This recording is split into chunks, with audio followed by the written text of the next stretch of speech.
আসসালামু আলাইকুম। অনেক বিরতির পর বাংলাদেশের খেলা, দুইটা টেস্ট খেলবে বাংলাদেশ পাকিস্তানের বিপক্ষে পাকিস্তানের মাটিতে। আবার বাংলাদেশ এ দল দুইটা বড় বড় টুর্নামেন্টে গিয়েছে, যেখানে আহ, অস্ট্রেলিয়ায় অনুষ্ঠিত হওয়া টপ এন্ড যে টি-20 টুর্নামেন্টটা আছে, সেখানে বিগ ব্যাশের অনেক দলের সাথে বাংলাদেশ খেলবে। এছাড়াও পাকিস্তান এ দল আছে।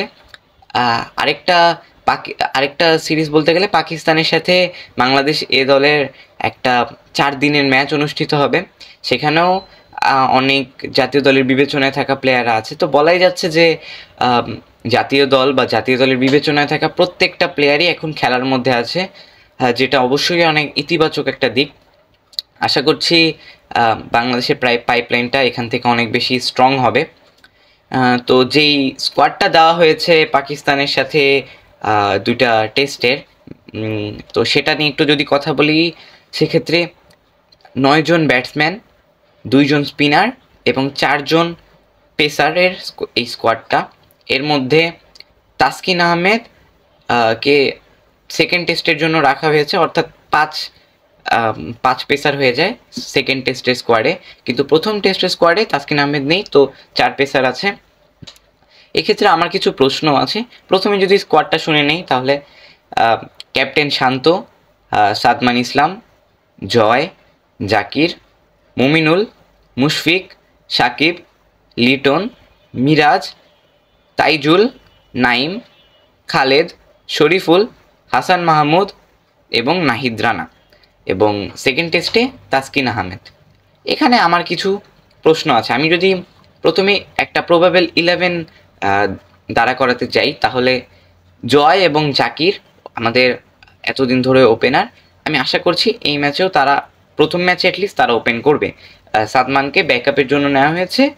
এছাড়া তারপরের যে পজিশনগুলা, ক্যাপ্টেন শান্ত, মুমিনুল, মুশফিক, সাকিব এবং উইকেট কিপার হিসেবে লিটন দাস, এটা একবারে ফিক্সড।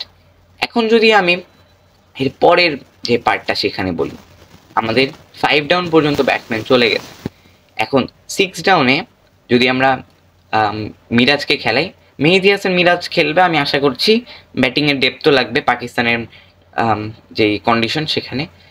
এক্ষেত্রে আরও 2 জন স্পিনার নেওয়া হয়েছে, তাইজুল এবং নাইম। আমরা সাধারণত মিরপুরের মাঠে এরকম একটা স্কোয়াড দেই, সেখানে 4 স্পিনার থাকে বা আরও বেশি স্পিনার থাকে। এক্ষেত্রে 3 স্পিনার বা 4 স্পিনার পর্যন্ত 11-এ খেলে। কিন্তু এখানে দেখতে হবে পাকিস্তানের কন্ডিশনে আমরা এরকম পেস বোলিং সহায়ক কন্ডিশনে আমরা 4 জন পেসার এবং 4 জন স্পিনার এর দল দিয়েছি। এক্ষেত্রে আমি অনেক অবাক হয়েছি এই জায়গাটাতে, যেখানে 11-এ 2 জনের বেশি স্পিনারের জায়গায় হয় না, সেখানে কিভাবে আমরা তাইজুল এবং নাইমকে একসাথে দলে রাখি। মাত্র 4 জন পেসার খেলায়, যার মধ্যে থেকে 3 জন খেলবেই, শরীফুল, হাসান আর খালেদ আহমেদ। এই 3 জন তো দলে খেলবেই। পরের ম্যাচে তাসকিন আসছে।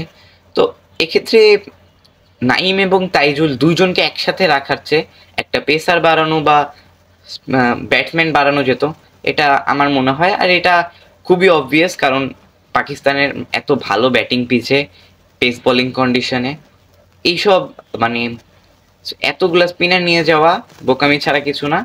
তো আমি মনে করি এখানে একটা বাংলাদেশ ম্যাসিভ ব্লান্ডার করেছে। যদি 2 জনকে 2 টেস্টেই বসায় রাখতে হয়, তাহলে আর ব্যাটসম্যান বাড়ানো যেত বা পেসার কেন না। তো আশা করছি স্টিল বাংলাদেশ ভালো খেলবে, ফার্স্ট ম্যাচটা জিতবে। আশা করব ড্র বা বাংলাদেশ জিতুক ম্যাচটা। আশা করব প্রথম টেস্টের যে 11 সেটা মোটামুটি স্টেবল হয়েছে সাকিব এবং মুশফিক থাকায়। আশা করছি বাংলাদেশ ভালো কিছু করতে পারবে। Thanks for watching.